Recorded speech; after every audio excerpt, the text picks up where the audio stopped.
C'est bon? C'est bon au niveau, oui. Donc, on m'a demandé de vous dire quelles sont les entreprises, administrations, collectivités, etc., concernées par le RGPD. J'ai tendance à dire que le RGPD concerne déjà avant tout la personne physique, l'individu, donc qui est vraiment le client, qui est à la base effectivement de cette réglementation, puisqu'il s'agit bien de protéger les données qui lui sont propres, ces données privées, directes, indirectes, etc.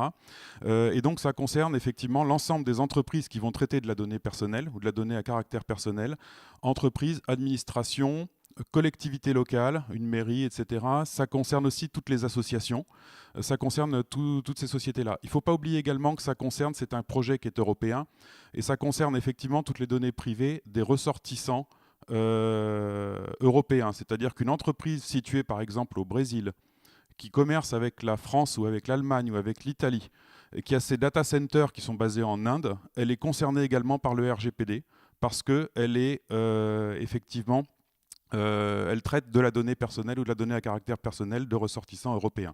Voilà en gros le panel d'entreprises qui est concerné, donc toute entreprise. Alors toutes les entreprises ne vont pas avoir les mêmes obligations, peut-être avec quelques nuances.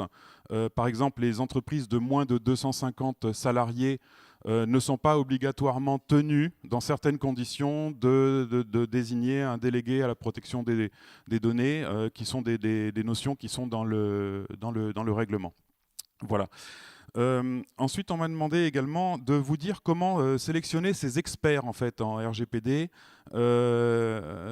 Pourquoi, quels experts choisir pour pouvoir effectivement traiter ce projet. Experts au pluriel, puisqu'il faut être à la fois, j'allais dire, connaître le droit, puisque c'est un règlement qui s'applique. Il faut également donc connaître l'informatique, il faut connaître la technique, il faut connaître l'organisation de l'entreprise, il faut connaître l'ensemble, il faut faire de la communication. Donc voilà, donc pour moi c'est typiquement un projet RGPD, il n'est pas porté par un expert, il est porté généralement par plusieurs catégories de personnel qui vont du multispécialiste, on va dire, c'est-à-dire la perle rare qui existe difficilement, d'où la notion de effectivement conseil et d'où les accompagnements qu'on peut proposer pour des délégués à la protection des données en fonction de s'ils sont juristes, on va compléter par le côté communication, etc. et réciproquement. Voilà. Pourquoi choisir maintenant, pourquoi une société comme Omicron sur ces sujets-là? Bon, ces sujets-là sont des sujets, on parle de protection de la donnée personnelle, protection de la vie privée des individus. Une société de sécurité, j'allais dire, qui gère de la sûreté historiquement depuis maintenant pas mal d'années, est au cœur de cette activité de protection de la vie privée. Ça se voit, je vais juste donner un petit exemple très concret pour illustrer. On prend un exemple par exemple qui concerne tout le monde, qui est la vidéoprotection. Vous êtes tous, vous rentrez dans un magasin, vous avez de la vidéoprotection, vous êtes sur une rue, dans un carrefour, vous avez de la vidéoprotection, etc.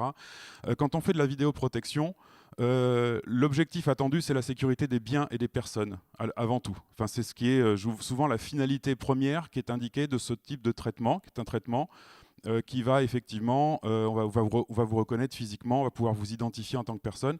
Donc c'est un traitement qui rentre sous le coup du RGPD. Quand on fait de la vidéoprotection, on doit définir effectivement la finalité du traitement, ce n'est pas quelque chose de nouveau.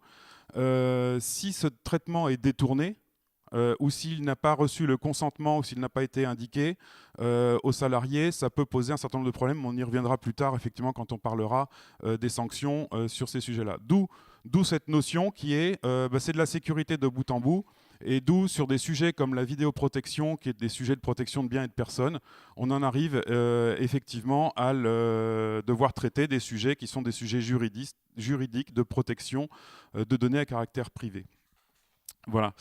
Les enjeux rapidement pour les entreprises, comme je vous le disais, tout ce qui est finalité de traitement, minimisation des données, il y avait un certain nombre d'autres sujets, tout ce qui est licéité de la collecte, données pertinentes, non excessives. Je relis juste un petit peu mes notes parce que tout ça c'est dans la loi de 1978, loi informatique et liberté. Qui a été effectivement largement complétée par les lois en 2004, en août 2004, qui est toutes les lois sur la protection des données privées en France. Et la loi sur la confiance numérique donc, était en 2004 ou 2006. Voilà. Donc toutes ces lois, effectivement, tous ces sujets-là dont on parle au niveau du RGPD existaient déjà il y a 40 ans, existaient il y a 15 ans.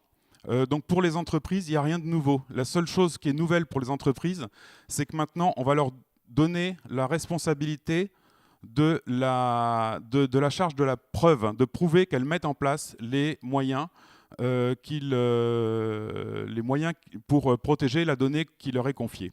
Voilà, donc c'est cette notion essentiellement de charge de la preuve, plus bon, un certain nombre de règles plus importantes qui sont la protection des mineurs, qui sont la notion de... Oui, la notion de donc, responsabilité, je l'ai donnée. La responsabilité étendue à leurs sous-traitants également. Et la tenue, donc, pour pouvoir avoir cette responsabilité, donc, c'est la tenue de registre et la mise en place de plans d'impact sur la sécurité des données privées qui leur sont confiées. L'impact étant l'impact d'une donnée sur la personne propriétaire de cette donnée. Voilà. Donc ça, c'était pour vous donner les quelques notions complémentaires. Les sanctions, donc tout ça, ça va effectivement avec des sanctions en face.